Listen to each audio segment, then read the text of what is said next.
Luka and Kyrie might be having an insane run for the Mavericks right now, but unless they win a title, that won't even be the craziest Mavs story of 2024. There's one question that's still on everyone's mind. Why did Mark Cuban sell the Mavericks?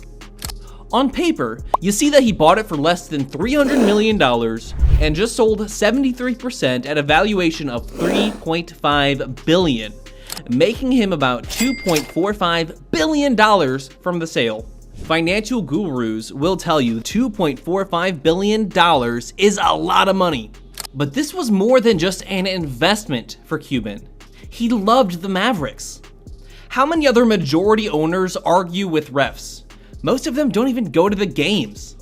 Remember when he literally fought a referee? Sure, it was on April Fool's. I have a hunch, guys, that this might be an April Fool's. But still, Mark Cuban is one of the few owners that cares. He wouldn't sell the team unless it was for a good reason, and that reason has to be way more than just money. Your team was valued at $1.4 billion. I'm pretty sure you're turning down $1.4 billion. Oh yeah, I mean, I'm turning down anything, but yeah. You're turning down anything? Yeah. Like, would you turn down $3 billion? Yeah. You turned down $3 billion? Yeah. What do I need $3 billion for? What do I need $3 billion for is an insane thing to say, but when you're one of the richest guys on the planet, there are more important things than money. And for Cubes, that was the Mavs. So what changed? Does he suddenly need $3 billion?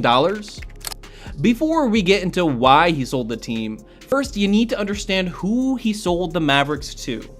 The buyers were Miriam Adelson and Patrick Dumont. An unexpected move, Dallas Mavericks owner Mark Cuban has agreed to sell the majority of his stake in the team. The family of Miriam Adelson, the widow of the GOP donor and casino magnate Sheldon Adelson, they're the prospective buyers of the team. According to a statement released by the NBA, the Adelsons have already entered into binding purchase agreements with Cuban. Adelson is the widow of casino magnate Sheldon Adelson, and Patrick is her son-in-law who will now be serving as the Mavs governor.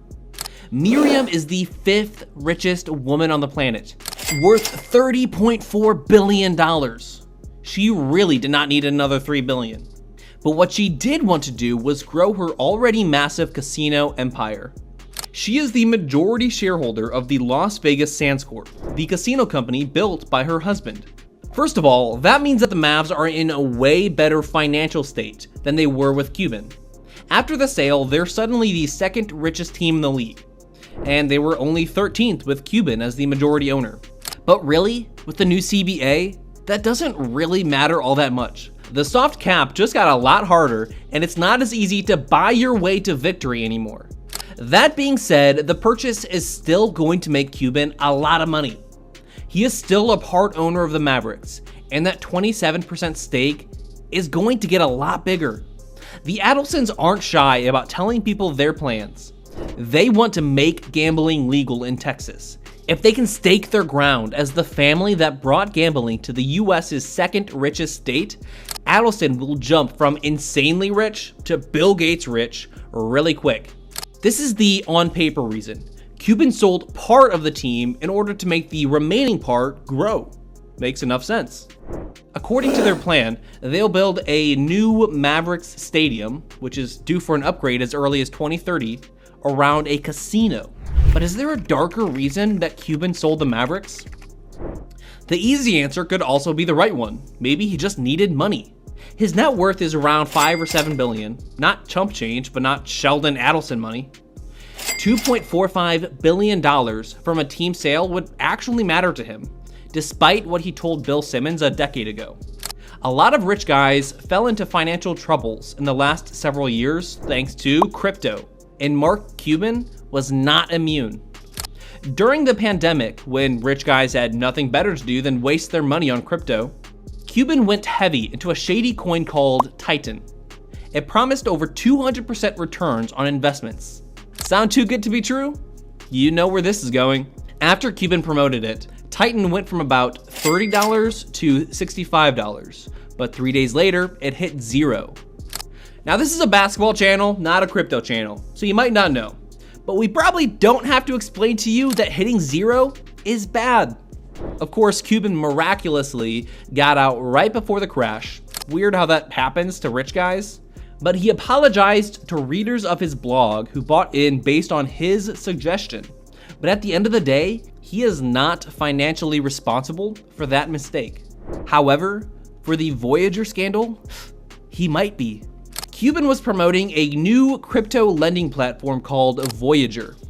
He offered a Mavs-based promotion, giving a promo code MAVS100 to fans, matching their $100 trade. And thank you everybody for coming out. We're excited to announce that the Mavs have entered a 5-year international integrated partnership with Voyager. Believe it or not, it failed.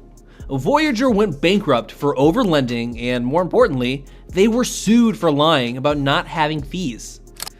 Cuban apparently knew this, but failed to tell his fans. Hint, when someone says things like crypto are risk-free, don't believe them. Now, Cuban is being sued for $5 billion over the Voyager scandal. Ouch. So maybe he needs money to make up for huge crypto losses, or maybe to pay off the Voyager scandal. Or maybe it's just what it seems like, because he wants to be part of the new Texas gambling empire.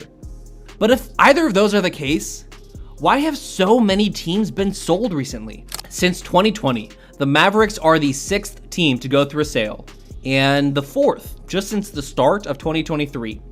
The Jazz were bought for $1.66 billion by the young billionaire Ryan Smith. And then the Timberwolves were bought for $1.5 billion by Alex Rodriguez in a crazy series of events that deserves its own video. But last year, the Suns were bought for $4 billion by Matt Ishbia. The Bucks were bought for $3.5 billion by the Haslam Sports Group. And Michael Jordan finally sold the Hornets for $3 billion. Michael Jordan was one of the worst owners in recent history, and he still turned that franchise into $3 billion from a $275 million investment. Insane. Those numbers are staggeringly high. So then, why are so many people selling? Jordan makes sense because he wasn't very good at being an owner. The Suns sale makes sense because Robert Sarver wasn't very good at not being a bad person. But still, having that many sales in such a short time is unprecedented. It's almost like they know something that we don't. There's a new media deal coming up. Without digging too much into the numbers, the last media deal was insane. The average team revenue went from just under $1 billion a year to over $2.5 billion, and the average team value went from $2.3 billion in 2014 to $3.4 billion last year. Also, the media deal led to Kevin Durant joining the Warriors, so it wasn't all good. Everyone assumes that the media deal, and therefore teams' values, will go up because, well, they always do. But why would they, considering ratings are so low? Just breaking down the easiest example, finals ratings, it's crazy how low we've dropped. We can ignore 2020, finals games in October, come on. But other than that, the 5.2 rating in 2021 was the lowest of all time. 2022 had a nice bump, thanks to a Steph Curry Celtics matchup. Last year was at least better than in 2021, but still the lowest we've seen in a long time. Now, we're not here to complain about ratings. We'll save that for alt NFL fans who love to bash on other leagues for some reason. All we care about is seeing awesome basketball and fair games. But the ratings probably point to less revenue, which points to lesser valuations. Given that player salaries are higher than before, it's not hard to see the similarities between what's happening in the NBA to, say, the 2008 housing bubble. The NBA bursting won't be nearly as big of a deal, but it will change how we view the league. Literally. Over the last few years, content consumption has drastically changed. That's why you probably spend way more time on Netflix than you do on TBS.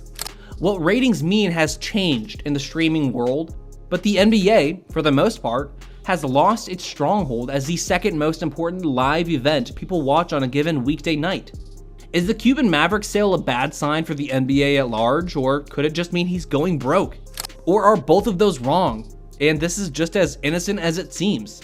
Let us know in the comments, then watch one of these videos next. Listen to The Wrong Opinion, Useless NBA Trivia, and Garbage Rankings for more NBA content.